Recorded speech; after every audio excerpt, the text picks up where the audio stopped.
우리 사랑하는 성도 여러분, 오늘 건강한 전도자가 되라라고 하는 말씀을 가지고 이 시간 전도에 대한 말씀을 좀 드리려고 합니다. 오늘의 말씀은 마가복음 16장 15절부터 18절까지 말씀입니다. 제가 봉독해 드리도록 하겠습니다. 또 이르시되 너희는 온 천하에 다니며 만민에게 복음을 전파하라. 믿고 세례를 받는 사람은 구원을 얻을 것이요 믿지 않는 사람은 정죄를 받으리라. 믿는 자들에게는 이런 표적이 따르리니 곧 그들이 내 이름으로 귀신을 쫓아내며 새 방언을 말하며 뱀을 집어 올리며 무슨 독을 마실지라도 해를 받지 아니하며 병든 사람에게 손을 얹은즉 나으리라 하시더라. 아멘. 우리가 하나님의 말씀을 가지고 나아가서 전도할 때 오늘 방금 읽은 본문의 말씀처럼 하나님의 기적과 같은 일들이 일어나기를 간절히 소망합니다. 우리가 전도를 할 때 전도한다라고 하는 것이 쉽지 않게 느껴집니다. 전도할 때마다 두려운 마음이 생기고 어떻게 전도해야 될지 알지 못하는 그런 상황들이 펼쳐지게 되는데, 그럴 때 오늘 주시는 말씀을 잘 생각하시면서 이렇게 한번 전도해 봐야 되겠다라고 결심하는 그런 귀한 시간 되시기를 간절히 소망합니다. 우리가 건강한 전도자가 되기 위해서는 첫째는 하나님의 말씀, 복음만 전하라 라고 하는 말씀을 좀 드리려고 합니다. 이 복음만 전하라 라고 하는 말씀은 무엇이냐면, 우리가 다른 것을 자꾸 말씀을, 내 간증을 전하는 것도 좋고 내 경험을 전하는 것도 좋은데 그 안에 하나님의 말씀, 근본된 말씀인 복음이 있어야 된다는 겁니다. 그렇기 때문에 우리가 복음만 전하는 자들이 되어야 되는데, 왜 우리가 복음을 전하지 못하느냐? 그 첫 번째 이유는 간단합니다. 우리가 가지고 있는 복음에 대한 자부심을 갖지 못하고 있기 때문에 그렇습니다. 복음의 자부심이라고 하는 말을 저는 이렇게 표현하고 싶습니다. 우리가 가지고 있는 것은 명품 복음을 가지고 있다. 우리가 명품 그러면 아주 좋은 물건, 값비싼 물건, 귀한 물건, 그래서 들고 다닐 때도, 명품 가방 그러면 들고 다닐 때도요 아주 소중하게 들고 다닙니다. 다른 사람들에게 자랑도 합니다. 그런 것처럼 우리 복음의 말씀도 명품 복음을 우리가 가지고 있다라고 생각해야 합니다. 제가 개척교회를 9년 동안 했습니다. 개척교회를 9년 동안 하는 동안 제가 아내에게 사례를 한 번도 갖다 준 적이 없어요. 그러니까 수입이 없이 9년 동안 살았습니다. 너무 어려웠고요. 그래서 결혼 반지도 팔고 아이들 돌반지도 팔고요. 그리고 가지고 있었던 모든 결혼 예물도 다 팔면서 생활을 했습니다. 지금은 나름대로 규모가 있는 교회에 담임 목회를 하면서 생활적으로 크게 어려움을 가지면서 살고 있지는 않습니다. 제가 어느 날 아내의 가방을 보았더니 그 아내의 가방이 굉장히 낡은 거예요.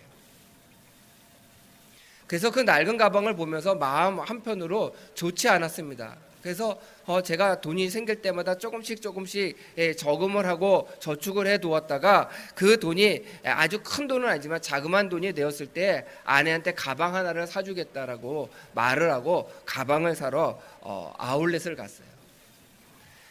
우리가 아는 아주 비싼 명품 가방이 아니고요, 그냥 메이커 가방, 그래도 나름대로 인지도가 있는 메이커 가방을 하나 사주려고 하고 그것을 그 매장으로 갔습니다. 그리고 아내 보러 고르라고 했어요. 아내가 겨우겨우 골라서 그 매장 안에서요 그래도 저렴한 가방을 고르더라고요. 저렴한 가방을 골랐지만 남편이 사준 가방이라고 그 가방을 가지고 와서 너무 좋아하는 거예요.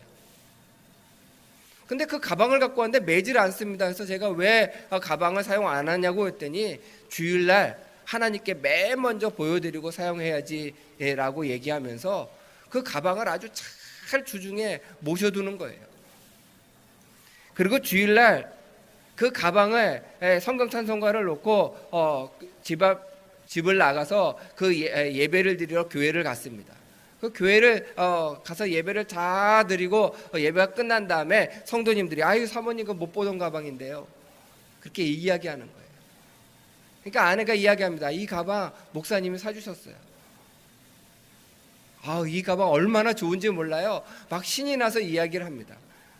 그런데요, 그 옆에 있는 교인 한 분이 그렇게 이야기하는 거예요. 아유 사모님 보니까 그거 짝퉁이네, 가짜네. 그래서 제 아내가 이야기합니다. 아니에요 권사님, 이게 가짜가 아니고요, 목사님하고 같이 매장에 가서 산 거예요. 절대 가짜가 아닙니다. 근데 그분이 뭐라고 이야기하냐면 못 보던 색상이라는 거예요. 그 메이커에서. 그러면서 가짜라고 계속 얘기를 하시는 거예요. 그렇게 이야기하니까 아내도 우기지 못하고 아이 그런가 봐요. 그러면 그렇게 이야기하지만 아내는요, 그 가방이 메이커 가방이고 남편이 사준 좋은 가방이라고 알고 있고 믿고 있기 때문에 그 가방에 대해서 자부심을 잃어버리거나 그가 그 가방을 소홀히 하는 일이 없었다는 겁니다. 그리고 그 가방을요 당당하게 들고 다니는 거예요. 그리고 보는 사람에게 자랑합니다. 우리가 좋은 가방 하나 들고 다니면서도 이렇게 자부심을 가지고 자랑하면서 누가 옆에서 아니라고 가짜라고 아무리 이야기를 해도 우리가 분명하게 이야기할 수 있는데, 우리가 하나님께서 우리에게 주신 복음, 그 복음을 가지고 전도를 하는데 그 복음이 진짜 복음이다라고 우리가 믿지 못하고 전하면 어떻게 복음을 제대로 전할 수 있겠습니까? 하나님께서 우리들에게 주신 복음은요 명품 복음인 거예요. 진짜 복음인 거예요. 그래서 우리가 복음을 전할 때 주눅 들지 말고 당당하게 이 복음이 진짜 복음이고 명품 복음이고 나는 명품 복음을 전하는 사람이야 라고 하는 자부심을 가지고 전할 수 있는 그런 성도가 되셔야 합니다. 우리가 있는 복음은요 가짜 복음이 아닙니다. 진짜 복음입니다. 어떤 상황 속에서도요 예수 그리스도를 믿으면 구원을 얻으리라. 그래서 그 예수님을 믿으라고 우리가 전하고 있는 겁니다. 그래서 그 예수님을 믿게 되면 누구도 구원받을 수 있다. 그래서 그 구원받은 자가 바로 나이기 때문에 당신도 이 명품 복음을 믿으시고 들으시고 결심하셔서 하나님의 구원받는 백성이 되기를 간절히 원합니다. 그런 마음을 가지고 우리가 복음을 전할 때 그 복음이 명품 복음을 가지고 전하는 전도자가 될 수 있습니다. 요즘 우리 주위에 이단들이 참 많이 있습니다. 그 이단들은요 자기네들이 전도를 하면서 얼마나 당당하게 말씀을 전하고 있는지 모릅니다. 그런데 그 옆에 정말 많은 교회들이 옆에서 전도하고 있음에도 불구하고 담대하게 당당하게 전하지 못하는 모습들을 볼 때 얼마나 안타까운지 몰라요. 중요한 것은 무엇이냐? 내가 가지고 있는 복음이 진정한 복음, 명품 복음, 그리고 변할 수 없는 진리의 복음을 내가 가지고 있다. 이 마음을 가지시고 복음을 제대로 전할 수 있는 그런 성도가 되시기를 간절히 부탁드립니다. 두 번째는 우리 주위에 가짜 복음이 너무 많다는 거예요. 그렇기 때문에 그 가짜 복음을 구분할 수 있어야 합니다. 그러면 우리 주위에 있는 가짜 복음들은 어떤 것이 있을까요? 첫째는요, 너무 자유주의적 신앙을 가진 것이 가짜 복음이 될 수 있습니다. 쉽게 말씀드리면 자의적으로 성경을 해석하면 안 된다라고 하는 거예요. 성경을 자기에게 유리하게 해석하려고 하는 사람들이 생각보다 많이 있습니다. 여호와의 증인의 경우가 그런 경우입니다. 여호와의 증인은 하나님은 사랑이시다. 사랑이 많으신 하나님께서 사람들에게 지옥이라고 하는 것을 가게끔 하시지 않았을 것이다. 왜냐하면 하나님은 사랑이 많으신 분이시기 때문에.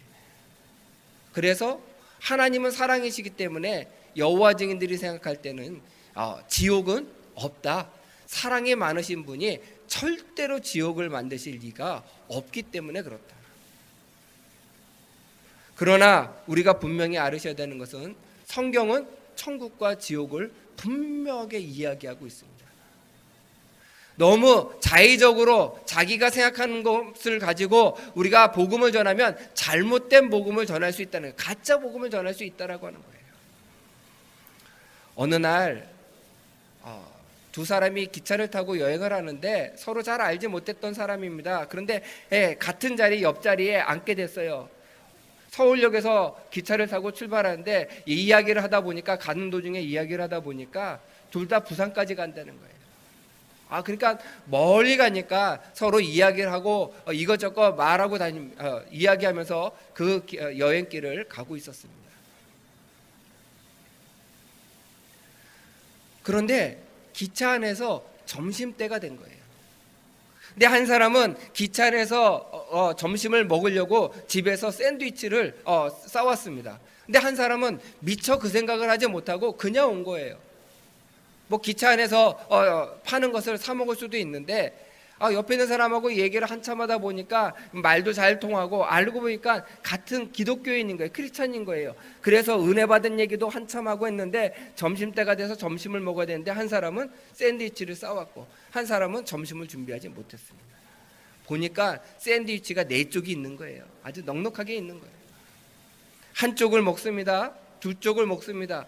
3쪽을 먹는데도 옆에 사람에게 먹어보라 소리도 안 하는 거예요. 한쪽 정도는 줄 줄 알았는데 안 주는 겁니다. 근데 마지막 한 조각을 손을 짚고 입으로 들어가려고 할 때 그 옆에 앉은 사람이 갑자기 그 사람에게 말을 시킵니다. 잠깐만요. 그러면서 뭐라고 이야기하냐면 제가 제일 좋아하는 성경 말씀이 하나 있는데 그 성경 말씀이 뭐냐면 내 이웃을 내 몸과 같이 사랑하라 라고 하는 말씀을 제가 참 좋아해요. 우리 기독교인들은 내 이웃을 내 몸과 같이 사랑했으면 좋겠어요. 바로 그 얘기는 뭡니까? 내 이웃을 내 몸같이 사랑하니까 샌드위치 3쪽 먹었으니까 한쪽 정도는 나 줄 수 있지 않느냐 그 얘기잖아요. 그랬더니 그 샌드위치를 샌드위치를 준비해온 사람이 뭐라고 이야기하냐면 정색하면서 이렇게 이야기합니다. 그 말씀 참 좋네요. 근데 저도 좋아하는 하나님의 말씀이 있습니다. 그 말씀이 뭐냐면요, 내 이웃의 물건을 탐내지 말라. 이 말씀을 저는 정말 좋아합니다. 한 사람은 내 이웃을 내 몸같이 사랑하라 라고 하면서 그 샌드위치 좀 내놓으세요 라고 얘기하는 거고, 또 한 사람은 내 이웃의 물건을 탐내지 말라 라고 이야기하면서 샌드위치 감히 넘보지 마세요 라고 얘기하는 겁니다. 그냥 우스운 유머 같은 이야기지만 이 예화가 주는 상당한 깊은 의미가 있어요. 그것은 무엇이냐면 하나님의 말씀을 자의적으로 나에게 유리하게 내 입맛에 맞게 해석해서 사용한다라고 하는 뜻입니다. 하나님의 말씀을요, 내 뜻에 맞게 자의적으로 해석하라고 주시는 말씀이 아닙니다. 하나님께서 이 말씀을 하셨을 때 왜 이 말씀을 주셨는지 그 본 뜻을 알고 하나님의 말씀을 가지고 있어야 되는데, 우리가 우리 주위에 이렇게 나에게 유리한 말씀으로 자의적으로 해석해서 하나님의 말씀은 나에게 유리할 때는 내가 삼키고 나에게 불리한 하나님의 말씀일 때는 뱉어버리는 경우들이 얼마나 많이 있는지 모릅니다. 그렇기 때문에 우리가 분명히 알으셔야 되는 건 무엇이냐?